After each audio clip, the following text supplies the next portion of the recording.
Днеска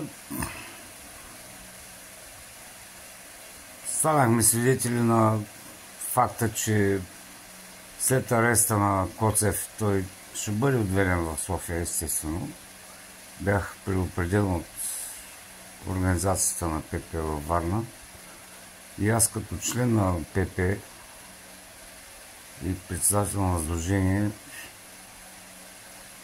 и понеже съм приятел с него и с Илия Коев кмета, заместник кмета, просто се възмутих от това нещо и исках да споделя следното. Преди няколко месеца бях в една телевизия, тук Варненска, нова Варна ТВ. Казах тези неща, които трябваше да кажа относно атаките срещу кмета Коцев и това какво би могъл да направи инвеститора, който споменавам там. Естествено, това е дънката. Няма значение. Дънка мънка, не знам какво продават дънки на времето. Мен това не ме интересува. Обаче, наистина атаките бяха големи и аз го споменавам в интервюто с Николай Танчев, че очаквам наистина тези подводни камъни, които ГЕРБ организира, да се стоварят върху кмета. Още при 2 месеца или беше 3. И от тази гледна точка, дори на събрание на ПП в офиса, казал съм го това нещо. Като че ли не се обърна внимание и някакво неглижиране там в Общинския съвет на някои неща относно действията на кмета. И това, което се случва в момента, за мен не е очудващо. Въпросът е, че двама човека, които за мен няма какво да казвам мнение, защото ще ме погонят и мене.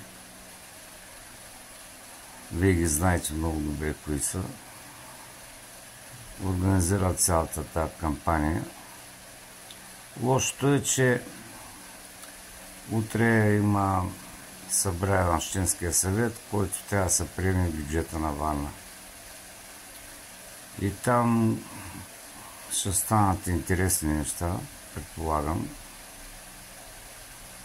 И нещата ще имат още развитие, няма начин да нямат. Според мене.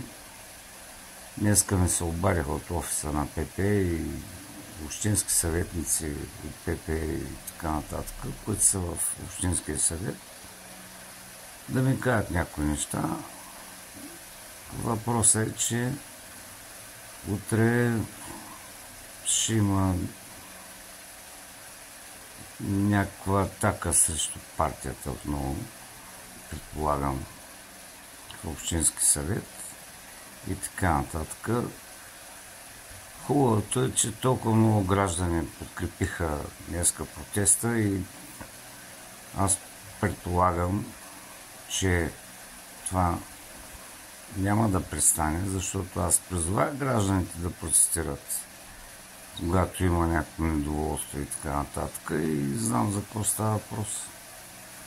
Въпросът е, че някои, както казват от ПП, мутрафони искат да си върнат властта, Портних, кой ли не? Няма значение. Трябва да се справим с тези неща и всичко да се дойде на мястото, защото плюенето е най-голямото зло, особено във Фейсбук, където всеки си пише каквото му дойде на акъла и прави каквото си иска. От тази гледна точка искам да кажа: гледайте нещата реално и подкрепяйте този, който е наистина един добър човек и свестен човек. Това е, което мога да кажа за Благо.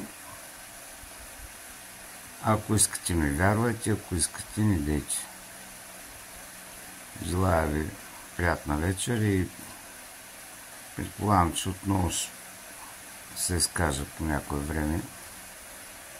Просто в момента съм малко като наблюдател, защото повечето, които се изказаха на протеста, като знаем, Стела Николова и така нататък от Да, България.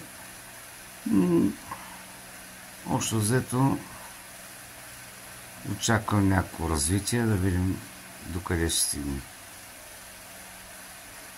И държавата ни докъде ще стигне. И Варна докъде ще стигне. Всичко решаваме ние варненци.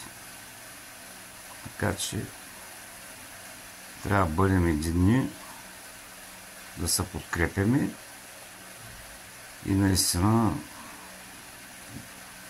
да се борим да дойдат едни по-добри времена за града. Това е от мене. Желая ви усмивки утре, лек ден и лека работа. До чуване.